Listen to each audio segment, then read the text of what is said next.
BC రిజర్వేషన్లపై ముఖ్యమంత్రి రేవంత్ మోసం చేశారని అంటున్నారు మాజీ మంత్రి ఎర్రవెల్లి దయాకర్ రావు.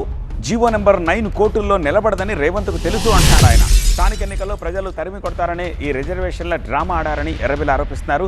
రాష్ట్రాలకు రిజర్వేషన్ పెంచుకునే హక్కు ఉండకూడదని గతంలో రేవంత్ మాట్లాడారు అన్న విషయాన్ని గుర్తు చేస్తున్నారు.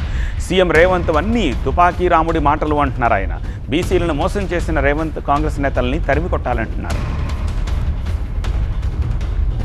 తరిమి కొడతాడనే ఉద్దేశంతో ఒక బీసీ రిజర్వేషన్ అని ముందర పెట్టి ప్రజలను మోసం చేసేందుకు ప్రయత్నం చేసినావు. మన ఊళ్ళల్లో ఆ తుపాకీ రాముని కథలు ఎట్లుంటాయో ఇలా రేవంత్ రెడ్డి గారి కథలు ఎట్లే ఉన్నాయి.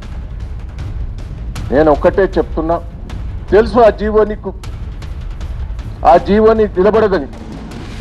ఒక్కసారి ఆయన మాట్లాడిన మాటలు మీకు వినిపిస్తాను. ఈ రిజర్వేషన్ గట్ట మొదలు మాట్లాడిన మాట ఆయన, రాష్ట్రానికి అధికారం లేదు, ఎవరన్నా రిజర్వేషన్లు అడిగితే జైలు పెట్టాలని ఎవరన్నారు? అంటే ఎంత ప్రజలను మోసం చేశాడు ఒక్కసారి మీరు ఆలోచించండి. ఇవాళ రేవంత్ రెడ్డిని ఉరికియాలే, ఎవ్వరు తప్పులేదు. రేవంత్ రెడ్డిదే మోసం ఇది, కాంగ్రెస్ పార్టీ వాళ్ళదే మోసం ఇది. వాళ్ళనే తరిగి కొట్టాలి.